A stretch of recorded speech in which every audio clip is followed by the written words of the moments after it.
Hello भाइयों, क्या हाल है। स्वागत है आप सभी का। सॉरी, ये वाला वीडियो लाने में भी थोड़ा सा टाइम लग गया, थोड़ा काम में मैं बिज़ी था। तो आज हम लोग बात करने वाले हैं कि अगर कोई नई कार लेने जा रहा होता है तो उसको कौन कौन सी नई स्ट्रैटेजीज़ फॉलो करने की ज़रूरत है। जैसे कि आप सभी को पता होगा कि हम सभी में से कोई ऐसा नहीं है जो कि नेगोशिएशन बहुत अच्छे से करना आता हो किसी को। हालांकि कुछ लोग होते हैं जो कि बहुत अच्छे से नेगोशिएट कर लेते हैं, लेकिन बाकी लोगों के लिए गाड़ी लेने जाना एक बड़ा ही ओवरवेलमिंग सा प्रोसेस हो जाता है, जहाँ पे आप घुसते हैं और आपको कार का सेल्समैन दुनिया भर की चीज़ें गिना देता है कि ये वाला टैक्स, ये वाली पर्ची लगेगी गाड़ी में, और फिर ये वाली भी नया स्टिकर लगेगा और फलाना ढिमका। ऐसे में ये प्रोसेस में काफ़ी लोगों के लिए काफ़ी मुश्किल हो जाता है। लेकिन इस प्रोसेस को इतना मुश्किल करने की ज़रूरत नहीं है, क्योंकि जिस तरीके से मैंने अपनी गाड़ी ली थी, जो जो स्टेप्स मैंने फॉलो किए थे, उससे मुझे काफ़ी अच्छी डील मिल गई थी। और मुझे ऐसा भी नहीं था कि मुझे कोई बहुत ज़्यादा नेगोशिएशन करना पड़ा हो, अपने आप ही मुझे गाड़ी का बेस्ट दाम मिल गया था। तो वो आज हम लोग डिस्कस करेंगे। उसी के साथ साथ जो पुराने वीडियो पे जिनके भी क्वेश्चंस आए थे उनका मैं जवाब देने की कोशिश करूँगा। एंड में एक छोटी सी अनाउंसमेंट भी है, तो उसके लिए प्लीज़ बने रहिएगा। तो जो सबसे इम्पॉर्टेंट चीज़ जो कि आप लोगों को करनी है जब भी आप किसी शोरूम में जाएं कोई भी कार लेने, वो ये आपको नहीं बोलना है कि इस गाड़ी का ऑन रोड प्राइस क्या है, मुझे ये बता दो। क्योंकि अगर आप ये बोलेंगे तो जो सेल्समैन होगा या जो भी गाड़ी का बेचने वाला बंदा होगा वो ये समझ जाएगा कि भाई इनको मैं खूब लंबा चौड़ा जोड़ करके ऑन रोड प्राइस बता सकता हूँ।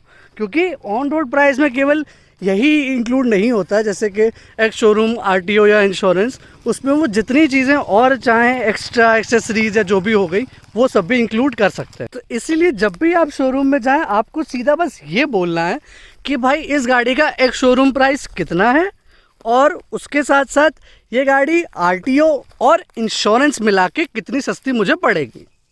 क्योंकि जब आप ये तीन चीज़ें बोलेंगे तो जो सेल्समैन वाला बंदा होगा वो अपने आप ही समझ जाएगा कि हाँ भाई इसने अपनी रिसर्च कर रखी है और इसको पता है कि गाड़ी लेने के लिए केवल किन्हीं चीज़ों की इम्पोर्टेंस होती है। इन तीन चीज़ों के अलावा एक शोरूम, आरटीओ और इंश्योरेंस, इन तीनों चीज़ों के अलावा आपको गाड़ी लेने के लिए कुछ और चीज़ों की ज़रूरत नहीं होती है। तो जब भी आप जाएं और गाड़ी की कोटेशन बनवाने के लिए उससे बोलें तो बोलें बस मुझे इन तीन चीज़ों की कोटेशन दो, उससे ज़्यादा ना मुझे जानना है ना मुझे जानने की ज़रूरत है।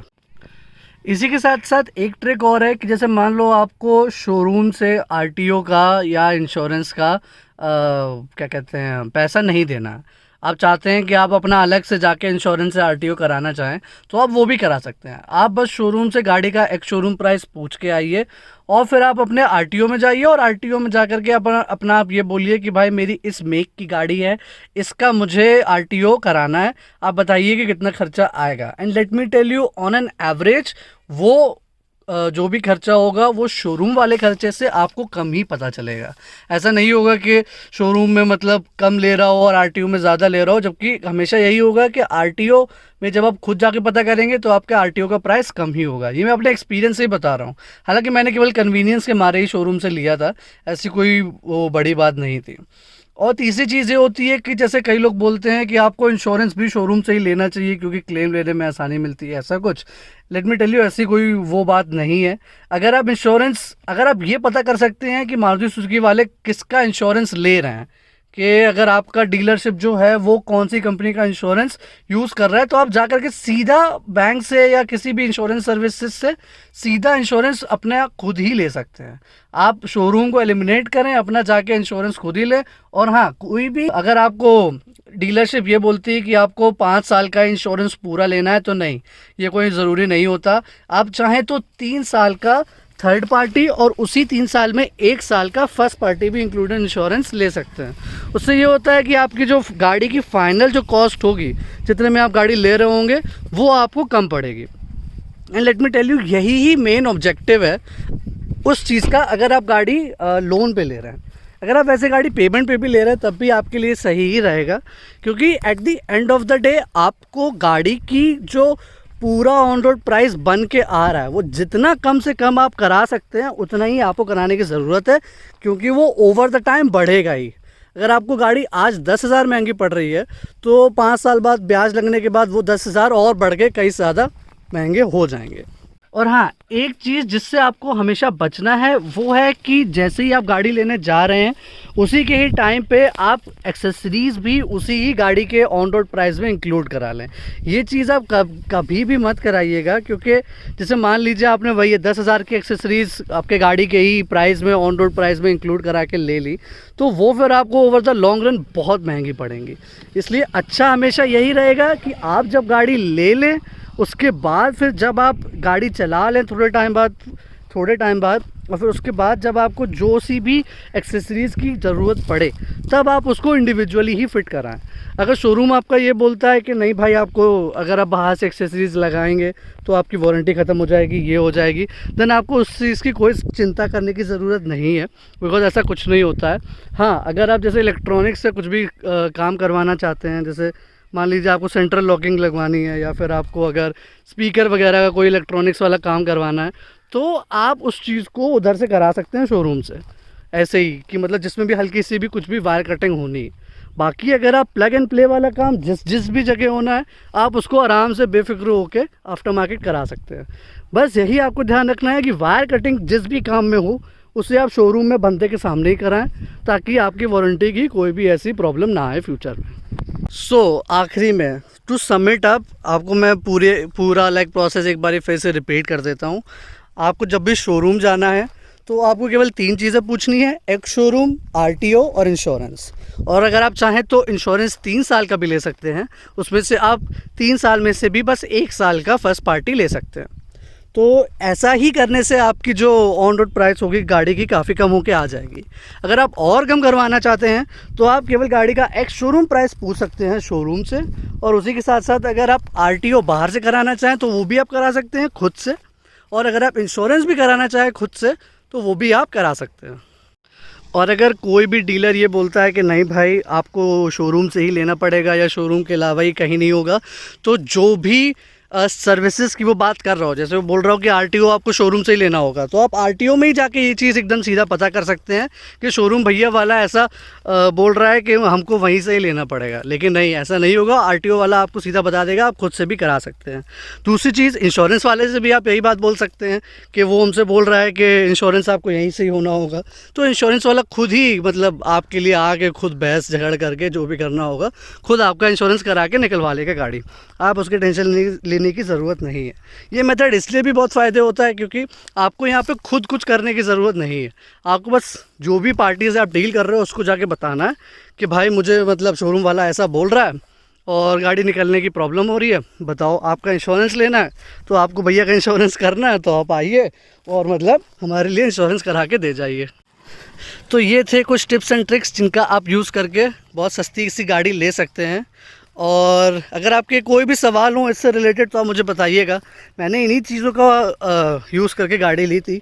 और एंड में मैं ये और बोलना चाहूँगा कि अगर जो मारुति के जो कस्टमर्स होते हैं वो एक्स्ट्रा डिस्काउंट नेक्सा शोरूम से या अरीना शोरूम से ले सकते हैं अगर उनकी विलेज एरिया में या गांव में कहीं पे ज़मीन हो तो। और इस वाले ऑफ़र को एंसेस्ट्रल विलेज ऑफ़र या फिर खतौनी ऑफ़र बोला जाता है मोस्टली।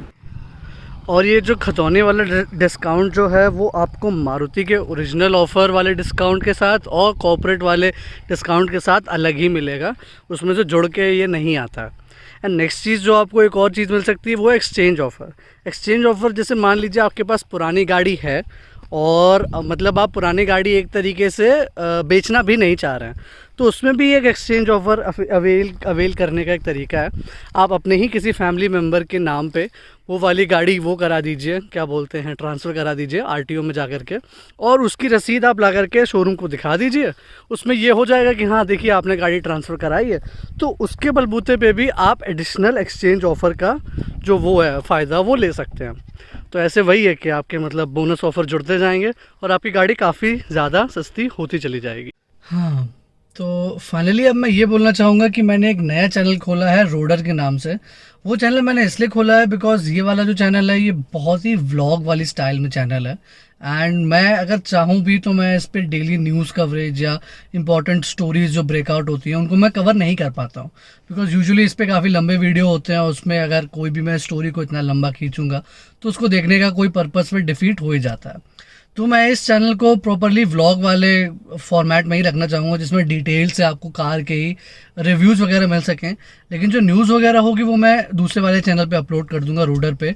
उसका लोगो अभी दिख रहा होगा आपको यहीं कहीं पे, इसके लिंक डिस्क्रिप्शन में होगा, तो आप प्लीज़ जाकर उसको सब्सक्राइब कर लीजिएगा। उस पर मैं एटलीस्ट डेली अपलोड भी कर पाऊँगा। और इसके अलावा पुराने वाले वीडियो पे कुछ कमेंट्स आए थे जिनके बारे में लाइक वही है कि जिनको लाइक आपको बताना ज़रूरी है। जैसे कि पुराने वाले वीडियो पे एक भाई ने बोला था कि फोर्ड फ्री स्टाइल और मारुति स्विफ्ट AMT में भी हिल होल्ड असिस्ट आता है। तो हाँ, वो स्लाइड करेक्शन उस चीज़ के लिए। सेकंड, एक और भाई पूछ रहे थे कि उनको टियागो या नियोस में कोई एक गाड़ी लेनी है तो कौन सी लेनी चाहिए। तो देखिए, मैं तो आपको ये बोलूँगा कि टियागो और नियोस में बेसिकली जो अंतर है वो आप ये समझ लीजिए कि इंजन रिफाइनमेंट का अंतर है और रिलायबिलिटी का एक तरीके से अंतर है। बाकी कंफर्ट लेवल और बिल्ड क्वालिटी हाँ टियागो की थोड़ी और अच्छी है उसके हिसाब से, नियोस के हिसाब से। तो इंजन रिफाइनमेंट, बिल्ड क्वालिटी और रिलायबिलिटी, इन 3 चीज़ों का फ़र्क है। इसमें से जो नियोस है वो 2 चीज़ों पे खरी होती है और जो टियागो है वो बिल्ड क्वालिटी पे ज़्यादा खरी होती है। बाकी इसके अलावा ओवरऑल राइड क्वालिटी, सस्पेंशन, ये सब वगैरह दोनों गाड़ियों में लगभग बराबर है। तो आई वुड सजेस्ट कि अगर आप जा ही रहे हैं तो आप नियोस की तरफ जाइए। टियागो में वैसे भी अभी सॉर्ट ऑफ काफ़ी सारे चेंजेस आने वाले हैं थोड़े ही समय में। अभी ही गाड़ी का CNG वाला मॉडल भी स्पॉट किया गया था। तो आई वुड सजेस्ट कि आप थोड़े समय रुक जाइए अगर आपको टियागो ही लेनी है। बाकी अगर आपको अभी ही लेनी है तो आई वुड सजेस्ट कि आप नियोस की तरफ जा सकते हैं। एक और क्वेश्चन रह गया था कि जो कि ओनर से मेरा पूछना रह गया था, वो ये था कि यही वाली गाड़ी क्यों चूज़ करी, नियोस ही क्यों चूज़ करी, या इसके अलावा भी और कोई गाड़ी इस बजट में देखी थी या नहीं देखी थी। तो जब वो गाड़ी लेने जा रहे थे तो मैं भी उनके साथ ही था। तो उन्होंने इसी के साथ साथ टियागो देखी थी, टियागो देखी थी, फ्री स्टाइल देखी थी, और वो देखी थी क्या कहते हैं, बलिनो देखी थी। तो उन्होंने लाइक टियागो पे अपना मन काफ़ी बना लिया था। वो बेसिकली इसलिए बना लिया था बिकॉज उसकी बिल्ड क्वालिटी और हैंडलिंग काफ़ी अच्छी लगी थी। बट वही ये थोड़ी रिलायबिलिटी के इशू में उस चीज़ को फिर कैंसिल कर दिया था। एंड नेक्स्ट फिर Hyundai में जाके इसलिए ली बिकॉज Hyundai में उनको काफ़ी अच्छा डिस्काउंट मिल रहा था। जो कि गाड़ी लाइक स्पोर्ट्स मैनुअल जो कि लगभग अराउंड 7.5 की लगभग आती है, उनको एक्सेसरीज सहित 7.15 या 7.20 की पड़ी थी। वो इसलिए पड़ी थी क्योंकि उनके वो जान पहचान के थे Hyundai वाले, तो it was a no brainer for them. तो इसलिए उन्होंने Hyundai नियोस की तरफ लिया था। बाकी जो उनकी सेकंड पसंद की जो गाड़ी थी वो टियागो के बाद एल्ट्रॉस थी, फिर टियागो थी, और फिर उसके बाद शायद फोर्ड फ्री स्टाइल थी। और जाते जाते एक लास्ट चीज़ और, अगर आप इटावा या उसके आसपास के क्षेत्र में कहीं पे भी रहते हैं और अगर आप अपनी गाड़ी का ओनरशिप रिव्यू करवाना चाहते हैं तो आप मुझे इस ईमेल एड्रेस पे कांटेक्ट कर सकते हैं। अगर यहाँ पे मेरा कोई जवाब नहीं आता है तो आप मुझे मेरे इंस्टाग्राम हैंडल पे भी कांटेक्ट कर सकते हैं। चलिए खैर, अब मुझे इस वीडियो में शायद इतना ही सब कुछ बोलना था। तो अगर आपको और भी किसी चीज़ से रिलेटेड कोई भी क्वेरी हो तो आप कमेंट सेक्शन में मुझसे नीचे पूछ सकते हैं एंड मैं उसका आंसर करने की पूरी कोशिश करूँगा। एंड नेक्स्ट चीज़, जो इग्निस में जो मैं बैठा ही हूँ इसका लाइक 11,000 किलोमीटर कंप्लीट हो गए हैं। तो नेक्स्ट जो रिव्यू होगा वो इसी का ही मैं 11,000 किलोमीटर का रिव्यू कंप्लीट करने की पूरी कोशिश करूँगा। एंड सही है, आई थिंक अभी के लिए इतना ही, and I will see you guys next time. तब तक के लिए bye bye and take care.